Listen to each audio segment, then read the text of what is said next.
What you're looking at right now is the footage of a multi-train car derailment that took place less than 1 day ago. Multiple cars off the tracks, some over embankments, some hanging precariously over the edge, like you see right behind me here. We're going to talk about the railroad this is involved with, what happened, possibly how it happened, and most importantly, show you the cleanup process that's involved with the work today. If you want to check it out, then just come along with me. So before we check out some of the cleanup process, let's share a few facts and details that were shared publicly. So yesterday, Monday morning, January 26, 2026, just before 10:30 a.m., a Reading Northern Railroad northbound freight train derailed in Old Forge, Pennsylvania, which is this site right here. This train was running as a combined YJPI, which is yard job from Pittston, and PISB, Pittston to Scranton branch. There's conflicting reports between news stories where some say 13 cars were involved, others say 23. Now, from what I saw from my footage, looks like it's closer to 13. But I believe there was closer to 23 to 30 cars total being pulled, not all of them derailed. Reading Northern was able to pull the still remaining cars onto the tracks away out of the zone here.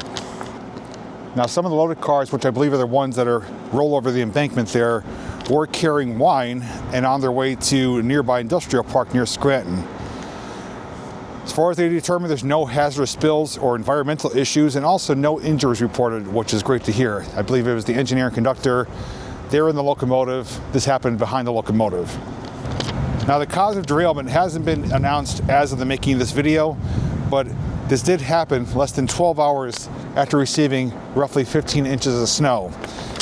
Now, from what I heard from reports online, more or less speculation, there's a few different causes that could have potentially led to this derailment. One of them is being ice buildup on the rails, but what I was told is that typically if it is ice, the first car, which is the locomotive, would derail, not further back. So may or may not have ice included in the issue, but more so, right now we are experiencing frigid cold temperatures, roughly 8 degrees right now and windy out. And with the snowfall, the ground's frozen, a lot of expansion and contraction between the rails and the joints, and could have caused a pretty severe gap. That's another potential issue. Beyond that, it could be something completely unrelated to the weather altogether. Could have been one of the rail cars had a part that failed and just domino effect, one after another. So until those details come out, I'm not going to say one way or the other. I'd say there's a decent likelihood the weather did play a part, but I can tell you one thing is that the crews are, I feel for them. They're working in frigid cold temperatures today.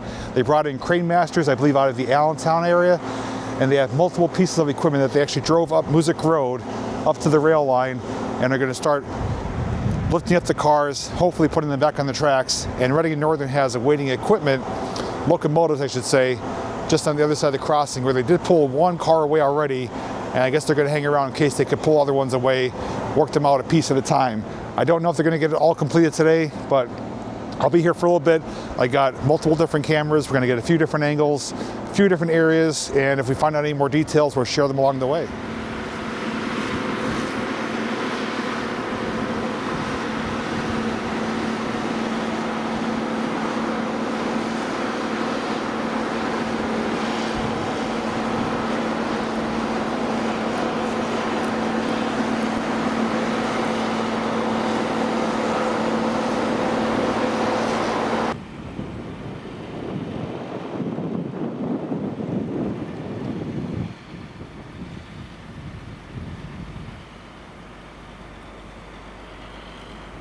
This is honestly quite the sight. It's so surreal.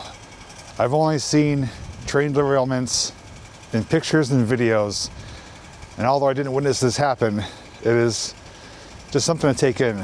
This is a line and a railroad company that I have documented time and time again. I have followed this train to the Taylor yard, to the industrial park, back to the Coxton yard where they go to in Pittston there. So I'm really familiar with this line, more specifically the railroad company, and it's always unfortunate when something like this does happen. Obviously it's a loss of revenue, it's a disruption to the line, and thankfully there's no environmental or hazards. It's just more or less the physical process of getting these cars back where they belong. Hopefully they could be put back on the rails, pulled out of here in one piece. Otherwise, they may have to bring in some flatbeds and do some hauling out of here. And I can't even get all the way back to where they are because over there is actually 3 cars laying over the embankment. I mean, you can kind of see the edge of one over there, but those are the ones I believe that are carrying wine. I think they go to Kane warehousing and get distributed from there, but they're carrying some type of wine product. So they're going to be working their way back there to get those back up. They're literally rolled over an embankment. So the train obviously was heading that direction. Locomotives leading the way, heading towards Taylor and Scranton. And it took place right past the crossing here on Music Road in Old Forge, Pennsylvania, more commonly known as the pizza capital of the world. I think they brought in about 4 or 5 pieces of equipment, some excavators, some lifting apparatus, and they basically have to work one section at a time, working their way back to those wine cars.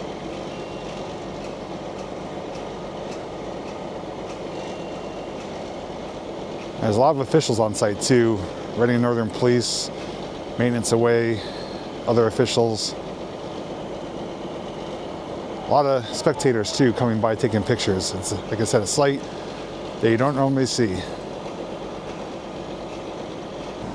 Walking through this parking lot now, you can see they got a few backhoes here, some other equipment. This is closer to the crossing area. And Reading Northern Police said I'm allowed to be here and film, just stay out of their way, don't interrupt anything, so that's basically what I'm going to do. Got other photographers here, news stations are rolling in. And not that there's ever an ideal place for a derailment, but ideally it happened in the best place possible because, for one, it didn't happen over the crossing, impeding traffic for hours or days. Number 2, nearly everything fell inwards. They rolled over into an embankment that direction. There's a couple hanging off, but they're hanging off in an area where it's not going to damage anything. They could have ultimately hit this building, which is undergoing restoration because it was burned out by a fire, and we know there's a warehouse behind it, so they could have went far off track, damaged infrastructure here, even hitting the fuel pumps here, so it could have been much worse. So best possible case scenario did happen, that nearly everything stayed contained to the inner side of the rails. It's like they're still bringing more equipment in from the road.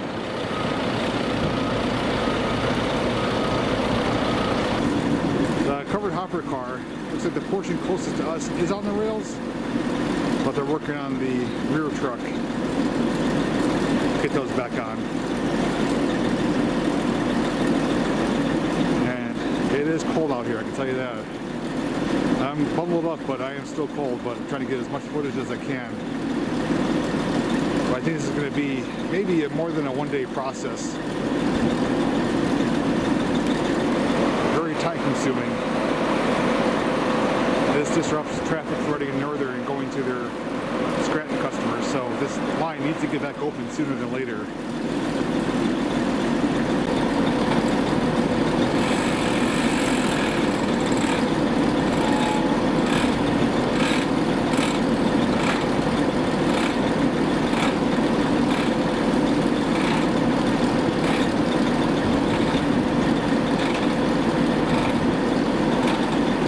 They're applying the brake to make sure it doesn't roll anywhere.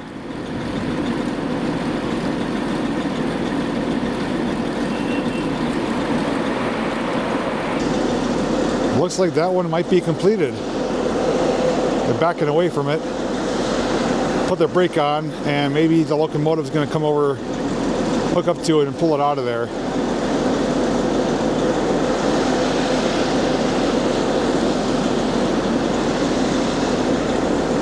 And that was pretty much the first car they started working on since they arrived on scene, so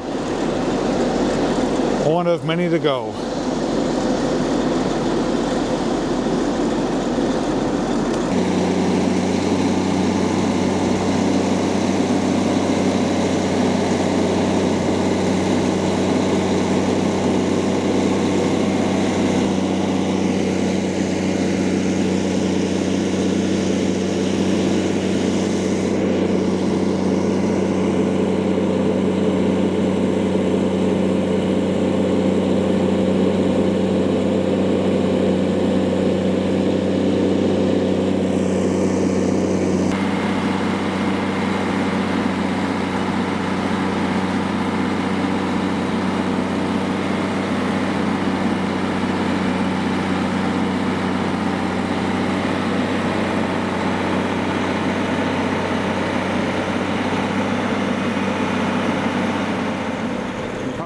the footage earlier, Reading Northern brought 1776, their commemorative locomotive for the 250th anniversary, which I actually filmed that locomotive pulling the PIJT, Piston and Gin Torque train, just a couple months ago.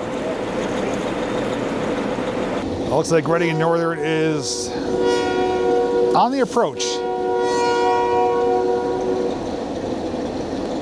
So the car that's hooked up to it right now, I believe that's a lumber car, that was already attached to this covered hopper they're pulling up to now when I got here. So that was, I guess, part of the consist of freight cars.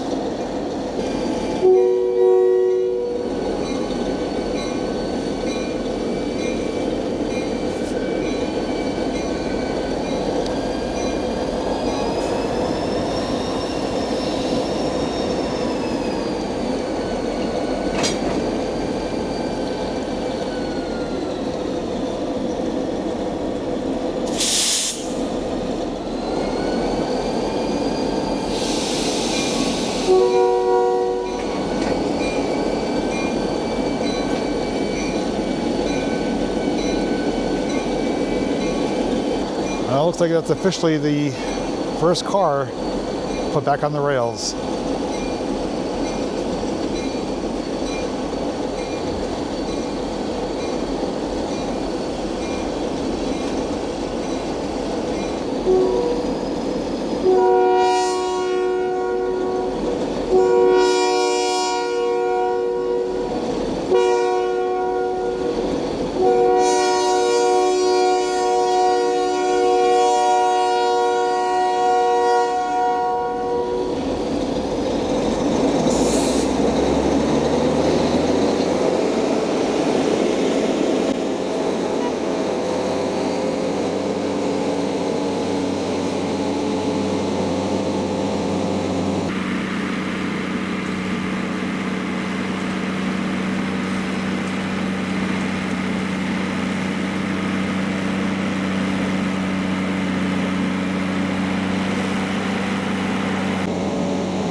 Looks like the next covered hopper car there is laying against the stone wall there. Looks like that one's completely off the track, so they have to do both ends of it.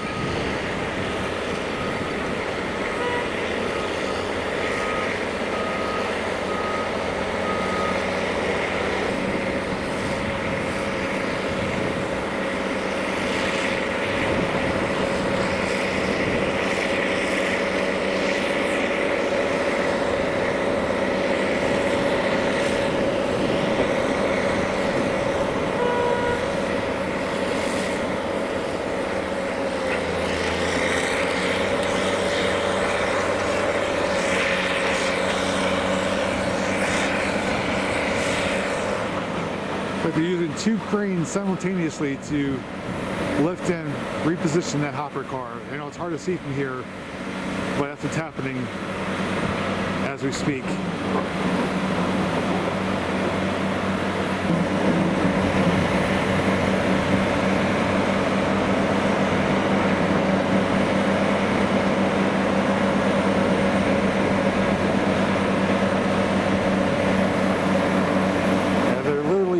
That car suspended in midair. It's quite the sight. It's almost like orchestrated chaos.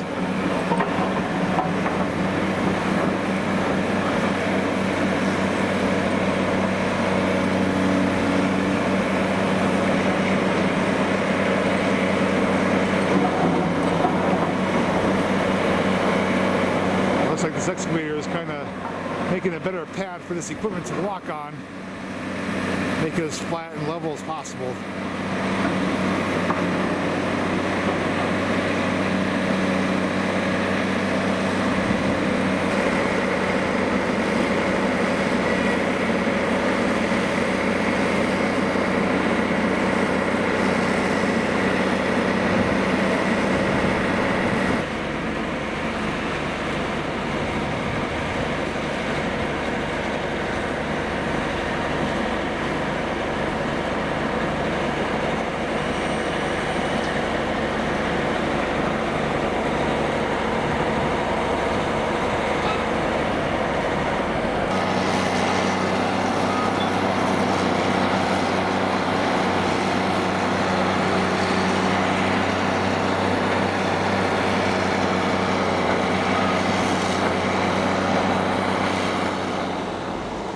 Well, without a doubt, this is going to be a long, really cold process. These conditions are far from ideal. It's about 10 degrees out. Wind chill makes it feel below zero. Temperatures tonight are supposed to be about 10 below zero. And I don't know how late they're working until. I don't know how many days this is going to take, but it's not a quick process. And I've been here about 2 hours now, and they're only now just working on the second car, getting it back on the rails. So obviously time is of the essence, not only to get out of these conditions, but to get this line back open for service. But one thing I can tell you though is this crew, Crane Masters, is like a well-oiled machine. It's not their first rodeo. They're working in unison with each other with multiple pieces of equipment. Everyone knows what they're doing, what they have to do, and they wasted no time getting on scene here and getting right to work. So they're the right people for the job for an incident like this. But like I said, this is also my first time ever witnessing a derailment in person, at least at this magnitude.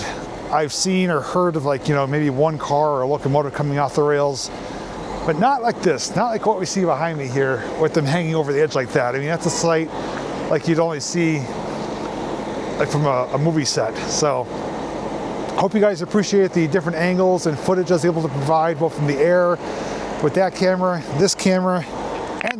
So at the end of this video, there will be a photo montage, and maybe I'll come back in a day or so, see how progress is, maybe make a shorts video, or just probably an update on my Facebook page. But Reading Northern Railroad, it's not their first time something like this happened, probably won't be the last, but they know what has to be done to get the service back open for these customers. So I'm ready to warm up now. I'm frozen to the bone. So thanks so much for watching, and as always, I'll see you in the next video.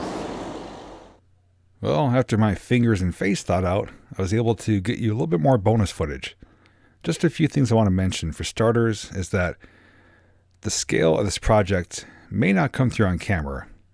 Being on site in person, seeing it with my own two eyes, really come to appreciate what's involved with this cleanup. And hopefully, through my eyes, more importantly my cameras, the different angles, the different viewpoints, some of the narration helps you understand what was taking place and to better appreciate what the crew had to go through to clean up this mess. I don't know all that much about derailments. I could be wrong, but I don't think they're that common to this scope by this railroad in this area. This seems like a larger standout one than other ones I've heard of. Yes, through history there's been larger derailments, hazardous ones by different railroads, but for Reading Northern in this particular part of Pennsylvania with over a dozen cars seems pretty large in my eyes. And they don't happen all that often. The reason why is because the railroads know what they're doing. They practice safety. They keep up with their equipment. They have knowledgeable personnel. So it's a great thing that they don't happen often, but when they do happen, well, things could go bad in a really quick way. And to have this happen, well, we don't know what the circumstances are, but a lot of times they're unforeseeable. What I did notice, though, is that Reading Northern's track crew was on site replacing the section of rail by those 3 overturned cars. So it makes you wonder, was that section of rail the culprit for the derailment? Or did that rail get damaged by the derailment? Answers we don't have, but it does make you wonder. But seeing Reading Northern and Crane Masters working side by side in unison to complete this project is a great thing. And to these people, it's just another day in the office, so to speak. But for people like myself, really come to appreciate the hard work and dedication and knowledge that these individuals are applying to this particular project, because they wasted no time. As soon as the morning rolled around, they were on site, got right to work, and basically working as if it was comfortable temperatures out, but wind chills below zero and 15 inches of snow and ice with hard, cold, unforgiving steel. It's not pleasant conditions. And seeing the crew, though, especially Crane Masters with the equipment, having the rail car in the air, I mean, you have to really appreciate their skill, because they are teetering on danger and disaster, because a few inches in one direction or the other could either destroy the rail or they could slide out that embankment. The rail car could overturn. There's a lot of things that could go wrong, but they do this, like I said, like a well-oiled machine. And I just have a lot of appreciation for the men that have to do this type of work in these type of conditions. With that being said, if you have any more knowledge or insight based on what you've seen in this video, or if any further details do come out, by all means, feel free to leave a comment down below. Otherwise, thanks for watching, and stick around for the photo montage.